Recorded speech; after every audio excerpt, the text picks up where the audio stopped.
Hello and welcome to Women in Retail Talks. I'm Ashley Chiradio, Senior Content Strategist at the Women in Retail Leadership Circle, and today I'm joined by Iliane and Ariskat, founder and creative director of The Love of Retro, a jewelry brand company that translates music and its nostalgic experience into jewelry that lives forever by creating pieces that contain elements of actual CDs. Today we're going to be talking about how Iliane came up with the idea for TLR, her passion for environmentally responsible jewelry, her social media strategy, and much more. So Iliane, thanks for joining me today. Oh, great. I'm excited to be here. So I gave a brief introduction, but can you explain a little bit more about your background and how you came up with the idea? I know you were in a meeting regarding obsolete CD inventory, so I think that's so interesting. Yes. Our parent company, the company that I was working for, is Time Life. We've sold nostalgic music sets for an iteration of almost 60 years. And so over time, we've just accumulated an inventory of CDs that was just sitting in a warehouse. And there was a decision time to come as we decrease space, and digital music is definitely the future. And that was the direction that the space is going in. We were going to destroy the CDs. And I'm a little older, so I definitely remember CDs and how huge they were in music, creating mixtapes and just a nostalgic experience surrounding it. So, I said, well, let's hold off. Let's kind of think through what can we do with these CDs, right? Instead of having them sit in a landfill or instead of destroying them and, just not really having a great impact on the environment, maybe we can reuse them. Maybe we can recycle them. CDs meant so much to so many people for such a long time. It's a little sad to just get rid of them. And so we kind of just thought through an experience and what could we do? And I said, well, I remember the unconventional challenge where people are challenged to make art and do different things using the most unconventional materials. I was like, why can't we take these CDs and create clothing, create fashion, and kind of keep reliving the music and the nostalgic experience around it? And so I kind of just kept going down that vein, and I loved the idea of jewelry, the hues that the CDs create, and the different ways that we can kind of manipulate them to do different designs. As we experimented more and more, it just grew and grew, and we partnered with one of the former cast members of Project Runway, Kelly Dempsey, and we brought her on as well to kind of help us develop and build the brand and the designs, and we just never got tired of all the endless possibilities of things we could do with what was considered just garbage, essentially. And so that's how it came up. That's great. I was looking at some of your products. They're all so gorgeous, and each one seems really unique. So I was hoping you could tell us a little bit about your design process. Sure. So the design process, it's on our website, and it goes probably a little bit more in depth. It's kind of hard to pare it down because it went over for several months with me working with Kelly Dempsey and working together to create those pieces. She definitely had a clear vision and kind of a really, really raw design point of view, which why I really loved working with her. And I would come in with just like coloring, how this piece would look, how it would feel. And it was really a collaborative process. I definitely love the idea of having different views and different takes. So you all kind of start off with a sketch, an idea, right, that might come to your mind and say, hey, let's do an unconventional hoop. And one of us will sketch it out, draw it out, and then we'll send it. I will I like this color better. Let's switch out the colors and kind of go back and forth. It's hard to say that it's really inspirational. All of the pieces have names that are kind of inspired by songs or different ideas that came to mind while we were designing them. So for instance, we have the Focus on You earring that's definitely inspired by the singer Her, who had the big hit about focusing, and she really does big hoops, and we were partnering with her for her festival, but we wanted to give an unconventional take on hoops, so we did a triangular hoop design. To kind of take it from the regular round circle. So just to do something different. My favorite color is green. So I kind of went with a really dark, earthy green color to kind of bring that out. It was going to be in September, and I thought that color would really pop. And that's how I came up with it. And each of those pieces, all 13 of them, have that kind of unique story of hey, it's complicated. I was in a complicated relationship at the time. It kind of stemmed from that, and that's how it got its name. And it has so many different shapes that all somehow fit together but make absolutely no sense. And so it's complicated, like our lives, right? So that each of them have a story like that. I love that. So let's change gears a little bit. What has been the biggest challenge in founding TLR, and how did you overcome it? So many challenges. I do not have a jewelry background. I've always been interested in fashion and design. And which one of the reasons we brought on Kelly Dempsey, because she's a designer all in through. I have a legal background, and so we, coming into a different avenue, there's a learning curve. Jewelry is so distinct and so different even from other fashion space. Even though I've done things with clothing, I've never done anything with jewelry. And so the learning curve of understanding margins, understanding the sensitivity to seasonality of colors as it relates to jewelry, and the weight and the materials that you use, and finding a manufacturer that can produce the product at the level that you want. I had to do that mostly by myself, and just figuring it out with trial and error. I think overcoming that was really just staying positive and focused and knowing what it is that I wanted to do. I wanted to create sustainable jewelry pieces that were high quality. And I just kept that in mind and just kept, every time we had an issue with our manufacturer, I didn't skip a beat. I just went and tried to figure out and go look at other people and go to other facilities and send out tests to people to see if they can create the piece, and just overcoming, really. There are going to be challenges. There's challenges every step of the way. And when you're getting into a field, even a field that that you just have to kind of push through and really just push through it. That's how I've been able to overcome all the challenges. That's great advice. Yeah. So you have some of really big names wearing your jewelry. I noticed Lizzo, and you talked about how Kelly Dempsey, helped, collaborated with you guys. How did that happen, and how does it tie into your social media strategy that you currently have? Yeah, so with Kelly Dempsey was a designer that we brought on to help to design the pieces, right? And so that was really easy. I reached out to her, and we just connected. She has such a strong design viewpoint and has such a great personality. And her and I worked very closely over the course of 6 to 8 months, every day, talking all day to create these pieces and to move forward.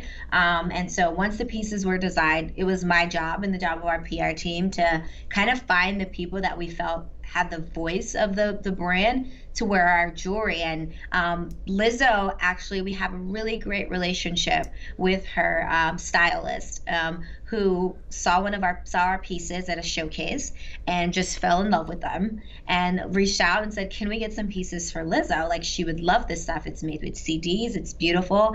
And we, of course, responded, because who doesn't want Lizzo wearing their stuff? We had Cassidy Pope and her stylist did the same thing. A lot of these are coming from stylists who see the pieces in various showcases that we have them out, with our PR team just placing them, and people reaching out to us from online, seeing the pieces, and are like, I love this, and I think my client would like this. So that's how we got Lizzo. That's how we got Cassidy Pope, and that's how we got so many of the other people that have been really sold into this. I think people never viewed sustainability or products that are made with recycled materials that could be luxury or that could be high end. And so when they see it, the final product, they're so excited about this, particularly musicians, because it has the music tie-in. It's like our slogan is wear the music. And so that just means so much to musicians and people in the entertainment industry to kind of keep it alive.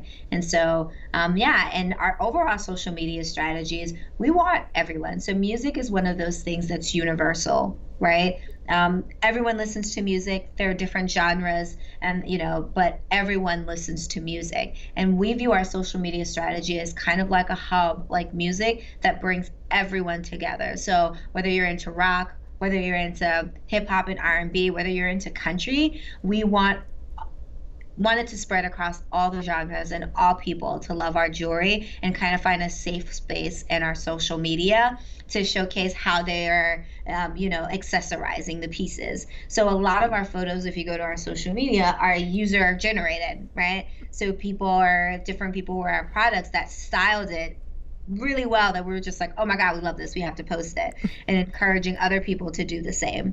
So really our social media strategy is kind of grassroots. We want users and buyers to tell us what they're liking, how they're styling it, and we want to share that. Just to add on to that, besides social media, you guys are, a new brand. What are your current customer acquisition efforts?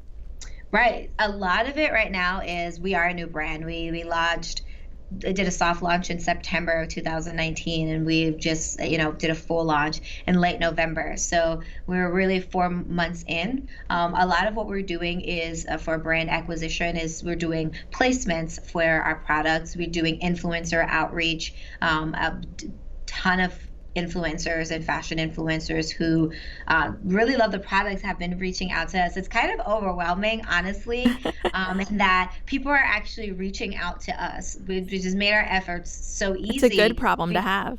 Yeah, right. It's like people are coming to us and we're growing, having to grow really, really fast to keep up with it. We are so excited about people seeing our product and influencer posts and wanting to purchase it. We're doing a lot of ads, social media ads on Facebook to kind of build brand awareness, to acquire more customers as well. A lot of it is digital. We are also working with a lot of music festivals that we are really excited to be working with, that we can hopefully announce soon over the summer and spring, which is a great time for jewelry. And we've also done pop-up shops. So one of the things that we did, we have a great partnership with Bloomingdale's to host pop-up shops at their store. We did one in December during the holidays, and it's absolutely beautiful. And we plan to have a ton more of those over the summer. And so we are very much love the idea of a retail kind of situation where we can create an event and have people come out, which we did, and hear directly from the customers and acquire new customers that way as well. Gotcha. Yeah. So you mentioned before, obviously TLR is a sustainable brand since it uses old CDs that could otherwise be considered junk, and you turn them into this beautiful jewelry. Why was it important to you to make sure the brand you launched was a sustainable fashion brand? That was super important to me. The first thing, we use OCDs. We also use sustainably sourced brass. So all of the brass, which is the base metal for some of our pieces, is also recycled. Oh, very so cool. For me, I mean, honestly, we have to care about our environment, right? And me loving fashion and just loving clothing, there's a sense of responsibility, I think, that comes with that, right? To be conscious of what we're doing and what we're creating and contributing to the world. And so it was very important for me to create kind of the idea that, look, we can look great. We can create these beautiful pieces all while being conscious, right? And ensuring that our environment exists 60, 70, 80 years from now, hundreds of years from now for our children, and not necessarily having to, ravage the environment so that we can look great. I think that all industries and everyone should be looking into that and how to make their brands and how to make their products as sustainable as possible. We're obviously in a situation where we can't ignore where we are in the, in our climate kind of situation. Yeah. And so I think anyone who wants to come into the market and in any industry should look at also being socially conscious and responsible as it relates to the products that we're creating. So when I thought about making jewelry and creating fashion, I instinctively also thought about how can I do this in the most responsible way, so that people can buy the jewelry and also feel good about it, right? Not just a vain purchase, but a purchase that can make a difference, if that makes sense. Yeah, no, it definitely does. So besides being socially conscious, what advice do you have for other women who are looking to launch their own business right now? Wow. Definitely do all the research you possibly can in that business, in that vertical, whatever it is that you want to enter into. Make sure you do all the research that you possibly can before jumping in. Be prepared. Don't take challenges, honestly, as any sign that you're not doing the right thing. You could be doing everything correctly. You can plan everything to a T. There will be challenges. Just keep pressing through it.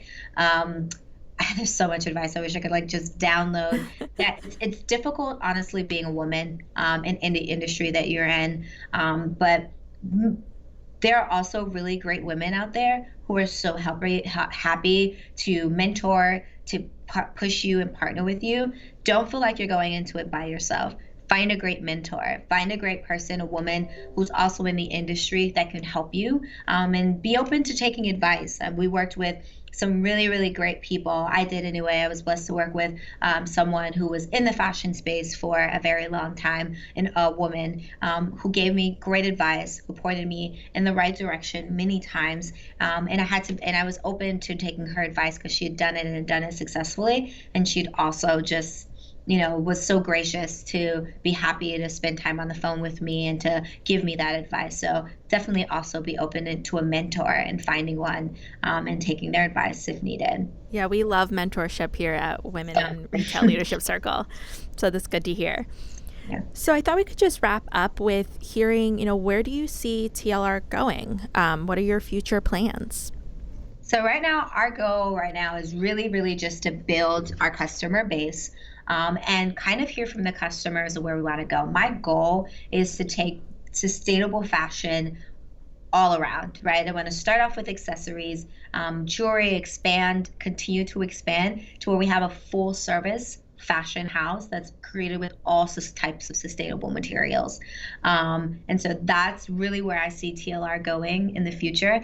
That growth, I want it to be as organic as possible. So right now we really just want to hone into our customer base, continue to grow that, and hear from them as to where they want us to go and what they want us to do next, and kind of grow in that direction and continue to expand. So what you'll see from us right now, we are working with a charity because it's also important for me not to just be environmentally conscious, but socially conscious as well, and understanding that there are organizations to give back in more ways than just giving sustainable products. So the next step for us, we're partnering, and we'll be announcing that soon, with a charitable organization so that the proceeds that we make, a portion of that goes to a charity. And as we continue to grow, that partnership and grows as well. So people can get the sense of security that they're buying a sustainable product and a portion of their money is going to a charity. And so that's the near future. From that, we want to expand the line to create more SKUs. We have 13 units. Kelly Dempsey, as I said, was the designer on the first line, but we're looking to expand to other designers and to work with so many different people, and also expand the other artists who want to wear our stuff. So that's the future for us. Yeah, very exciting stuff. We wish you the best of luck. Thank you so much, and really appreciate you taking the time to speak with me today. Yeah, Ilian, thanks so much for joining me on this episode of Women in Retail Talks. Thanks for listening. For more information on this podcast, please check out our podcast channel page at wirlc.com/podcasts for show notes. Women in Retail Talks is available on Apple Podcasts, Google Play, Stitcher, and Spotify. Make sure to subscribe on our podcast channel page as well. If you've enjoyed this episode, please take a few moments to rate and review this podcast. Thanks, and until next time, this has been Women in Retail Talks.